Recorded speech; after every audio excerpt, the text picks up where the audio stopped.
Nah, kira-kira ya, memanage atau mengelola kejadian ini atau inisiatif ini 3 hari kita blank dengan sponsor, ya kan? Di mana saya yakin misalnya udah di plan nih tanggal 30 April nanti FA ada taruh konten apa dengan Nike kah, dengan siapapun lah gitu ya yang menjadi sponsornya FA itu adjustment-nya kayak gimana tuh, Ger? Dengan sesuatu yang berubah secara drastis kayak gitu. Kalau saya pengalaman sih biasanya adjustment-nya bisa diganti di hari lain ya, misalkan atau di momen yang misalkan nggak sebanding sih misalkan, atau enggak yang nggak terlalu jauh ketika kita head to head. Misalkan kita udah punya content plan yang lumayan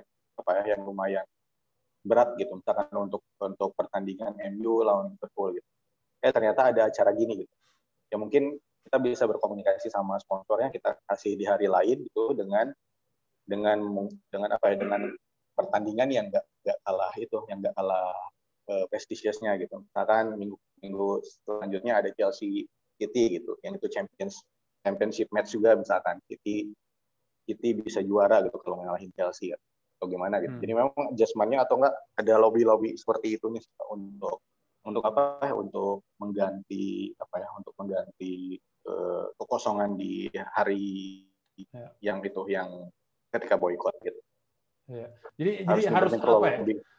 Iya, harus agile banget sih kalau saya lihat ya. Jadi ketika terjadi sesuatu yang seperti ini gitu ya, boleh dibilang mungkin insidental. Saya yakin juga mungkin FA dan Premier League mungkin nggak akan nyiapin ini dari awal musim gitu atau dari pertengahan musim. Mungkin baru ide ini baru dipertimbangkan 1 bulan ke belakang lah ya. Jadi ada inisiatif baru dari semua badan-badan ini dan mereka mau eksekusi segera. Iya apa ya, mungkin ada adaptasinya tuh benar-benar harus ringkas, harus cepat dan efisien.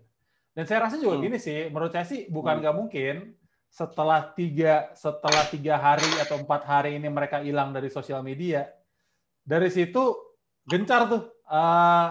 Mungkin akan campaign anti racism juga, tapi saya yakin banyak terobosan-terobosan baru nih yang dibikin oleh FA, oleh Premier League dan juga brand-brand yang jadi sponsor mereka. Saya rasa sih itu sangat mungkin sih ya. Dan kalau saya ngelihat tuh di campaign itu justru tuh yang jadi pusat perhatian dari mereka itu dari platform. Dari platform. Mereka kan menagih semacam harus ada yang dilakukan oleh pihak platform Facebook, Instagram, Twitter untuk melakukan tindakan atau enggak untuk mengurangi potensi rasisme, diskriminasi di sosial media gitu. Yeah. Kalau saya sih ngelihatnya itu. Dan fans mungkin kalau fans bisa lebih edukasi, cuman ya gitu sih, memang di zaman sekarang kan orang siapapun punya mimbarnya masing-masing gitu. Setiap orang punya suaranya masing-masing.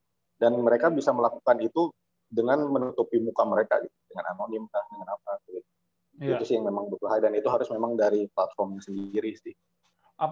Kan Gary kan juga memakai gitu ya sosial media ini, Instagram, artinya ekosistemnya Facebook gitu, dengan adanya Facebook, Instagram, lalu Twitter, kemudian juga Google juga punya YouTube dan lain sebagainya. Kalau yang saya lihat kan memang mungkin fokusnya ya lebih ke platformnya Facebook ya, di mana ada Instagram dan Facebook dan mungkin Twitter juga gitu.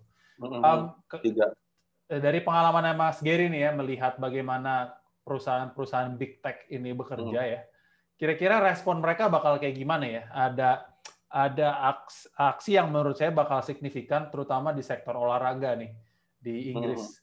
Kira-kira apa nih yang kalau kita jadi social media companies ini, jadi perusahaan-perusahaan ini, apa yang akan kita lakukan supaya momentum ini bisa dipakai juga gitu buat kasih setidaknya penyegaran lah. Mungkin nggak bisa kasih jawaban langsung, tapi bisa kasih sesuatu gitu, potential answer gitu.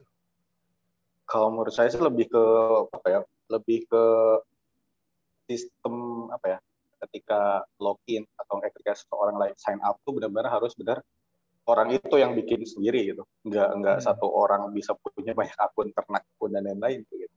Jadi kan itu kan yang bisa berbahaya, dan orang-orang yang punya akun alter kah, punya akun anonim tuh bisa ngomong sembarangan gitu. Jadi memang ketika itu akunnya akun sendiri ya akan lebih berhati-hati menurut saya.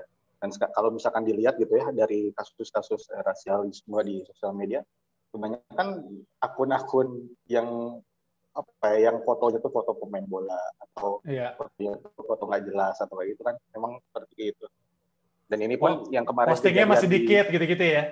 Iya, postingannya dikit atau digembok atau gimana gitu. Kan itu kan yang aneh. Tapi kalau misalkan seperti itu ya, sebenarnya dari klub atau enggak dari pemilik sosial media brand atau klub dan lain-lain gitu, atau pemain misalkan ya, karena pemain juga bisa disebut sebagai brand, itu punya juga gitu untuk cara untuk ngefilter gitu. Kalau misalkan sering-sering main di settingnya gitu, kita bisa ngefilter buat ngefilter kata-kata yang nggak pantas. Jadi ketika ada komentar seperti itu dari netizen, bisa langsung ke filter gitu. Ini hacknya aja gitu untuk teman-teman klub gitu atau teman-teman federasi. Kalau misalkan ini soalnya dilakukan di federasi waktu di PSSI, Pak. Jadi gitu ketika ya? kadang kan sering jadi sasaran ya waktu itu. Jadi pakai filter untuk kata-kata yang nggak pantas gitu filter. Jadi memang nanti secara sistem otomatis orang untuk ngomen itu tuh pasti kehapus.